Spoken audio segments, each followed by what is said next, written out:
বন্ধুগণ, 54 বছর পরে এখন বাংলাদেশ বেশ বড় ধরনের সংকট আছে। কিন্তু আপনারা তো আছেন, ভাবি আছেন, স্বপ্ন আছে, সুজাত আছে, সবাই আছে। আমি আপনাদের কাছে প্রত্যাশা করি এই সময় আপনারা আপনাদের ভূমিকা রাখবেন। আমরা এবারও কিন্তু আশায় বুক পেরেছিলাম, মনে করেছিলাম সারা পৃথিবীতে এত বড় খ্যাত একজন মানুষ যারা ডক্টর মোহাম্মদ ইউনূস, তিনি নিশ্চয়ই ভালো কিছু করতে পারবেন। নোবেল প্রাইজ পেয়েছেন, সারা দুনিয়াতে মাইক্রো ক্রেডিটে অসাধারণ সাফল্য অর্জন করেছেন। বাংলাদেশের সংস্কারে সম্ভবত সেই রকম একটা সাফল্য অর্জন করতে পারবেন। আর মাস ধরে কথা বলেছি, তারপরে একটা চুক্তি সই করেছি, সনদ সই করেছি। সবাই জানে দলিল যখন লেখা হয়ে যায় সেই দলিল বদলানো যায়, কিন্তু দলিল বদলে দিয়েছে। যেদিন সই করেছি সেই দিন আর্টিকেল 5 ওই দলিলের মধ্যে জুলাই সনদে সেটা বদলে দিয়েছে। আর এইবার যেটা করলো ঘোষণার মধ্যে, বিএনপি তাদের নিজের বক্তৃতা করেছিল, অনেকগুলো বিষয়ে তাদের দ্বিমত আছে। ইংরেজিতে বলে নোট অফ ডিসেন্ট। ওনাদের নোট অফ ডিসেন্টের সাথে আমরা কিছু একমত করি, আমরা তাদের সাথে সহমত পোষণ করি না। কিন্তু বিএনপির নেতারা বলেছে আমাদের এই ব্যাপারগুলোতে ভিন্নমত আছে, আমরা সেই কারণে আপনাদের আটকাচ্ছি না, আপনার প্রস্তাব পাস করে নিয়ে যান, সই করে দেব। কিন্তু যখন ভোট হবে তখন মানুষের কাছে বলবো এই ব্যাপারে আমাদের এই দৃষ্টিভঙ্গি। মানুষ যদি আমাদের সমর্থন করে তাহলে আমরা এটা বাস্তবায়ন করবো, আপনাদের করবো না। এটা ঠিক কথা, জনগণ যা বলবে তাই তো হবে। তাদের প্রস্তাবে ভিন্নমত থাকলেও আমরা সেটা মেনে নিয়েছিলাম এবং আমরা যেটা বুঝেছি কমিশনের সেটা মেনেছে। অদ্ভুত বিষয়, কমিশন এখন আমাদের সামনে প্রস্তাব হাজির করবার সময় সেই সমস্ত নোট অফ ডিসেন্ট বা ভিন্নমত বাদ দিয়ে দিয়েছে।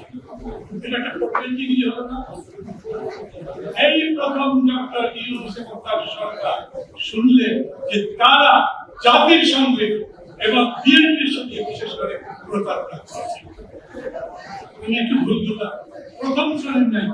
উনি যাদের কথায় দেশে এসেছে, দেশের দায়িত্ব নিয়েছিলেন, বলেছিলেন ওরা হচ্ছে আমাদের নিয়োগকর্তা, যারা এই আন্দোলনের মূল ভিত্তি তখনকার মতো স্থাপন করেছিল।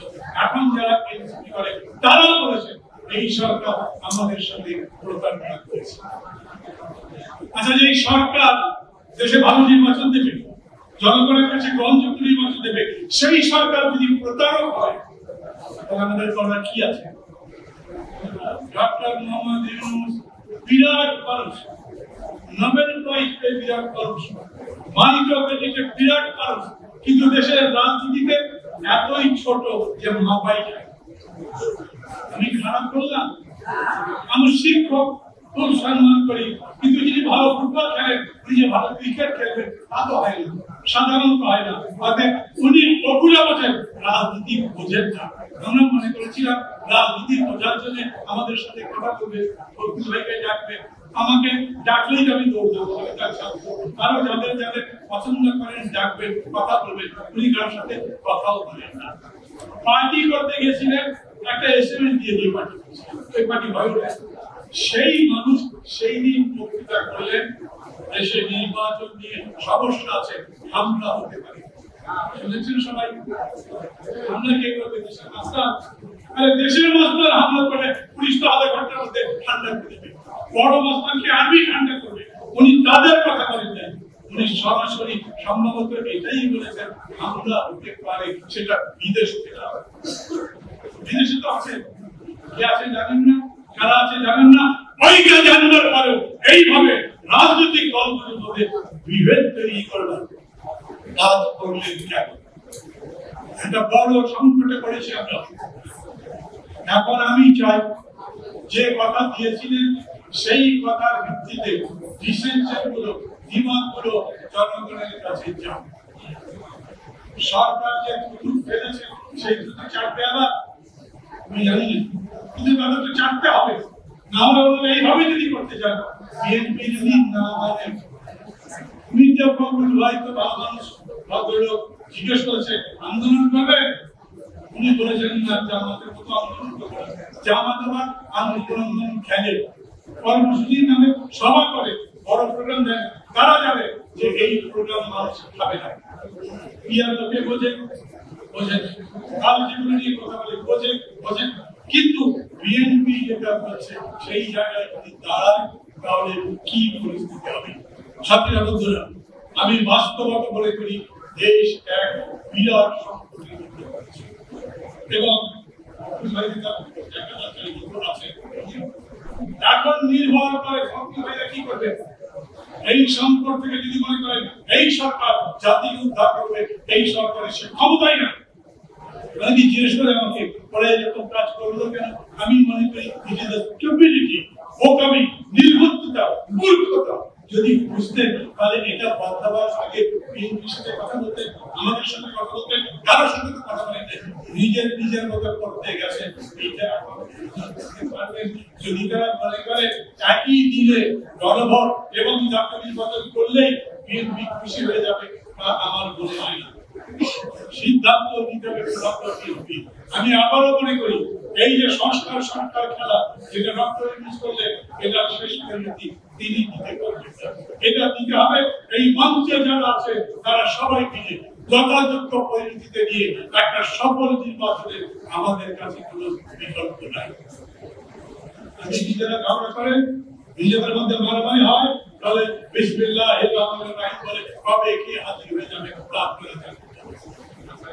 দেশ এখন এমন একটা সংকটের মধ্যে, যখন আমরা নিজেরা যত বেশি ঝামেলা করবো, তত অন্ধকারের মধ্যে যে শক্তি লুকিয়ে আছে তারা এসে আপনাদের অধিকার অপহরণ করবার চেষ্টা করে। জামাতের বন্ধুদের বলি, তার সাথে সাথে যারা জোট পাচ্ছে না তাদেরও বলি, সেই পরিস্থিতি যদি হয়, সেই পরিস্থিতি যদি হয়, তাহলে 54 বছর পরে আপনারা সংকটের খরচ ভেঙে বাইরে বেরোতে পেরেছে। আর একটা এই খরচের মধ্যে ঢুকতে হবে, আমাদের কিন্তু লোকসান আপনাদের বেশি হবে। এই সমস্ত রাজনৈতিক শক্তিগুলোর কাছে আমার আবেদন, আজ আপনাদেরই শুভ বুদ্ধির পরিচয় দেওয়া দরকার। এই সংকট থেকে বেরিয়ে এসে যাতে আমরা যথাযথভাবে নির্বাচন করতে পারি, সেটা আমাদের করতে হবে। আমাদের কাছে বর্তমান সংকট থেকে বেরিয়ে আসবার জন্য নির্বাচনের কোনো বিকল্প নাই।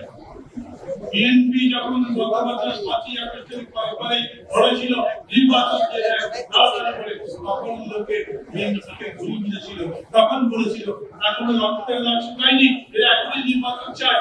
অথচ আজ 1 বছর ধরে সমস্ত মানুষ মনে করে নির্বাচনকে চায়। এখন বিশ্বের যত শক্তি তারা মনে করে নির্বাচন নিতে, এই নির্বাচনের জন্য ওদের আমি আমার বক্তৃতা শেষ করে দেব। আমি অপেক্ষা করবো মিডিয়া ফখরুল ভাই আমাদের কাছে, আমাদের মাধ্যমে সমগ্র জাতির কাছে কি বাণী করছে। আবারও বলি, আজ সমস্ত দায়িত্ব আমি বিএনপি করে দেবো। বিএনপি সব প্রস্তাব আমি মানিও না, বিএনপি সবচেয়ে ভালো দল আমি তাও বলি না, এর চাইতে ভালো হবে। কিন্তু বর্তমান সময়ের মধ্যে এখন রিলেশন পার্টি বিএনপির হাতে, তাদের সেই ভূমিকা পালন করতে হবে। সবাইকে আবারও শুভেচ্ছা, খোদা হাফেজ।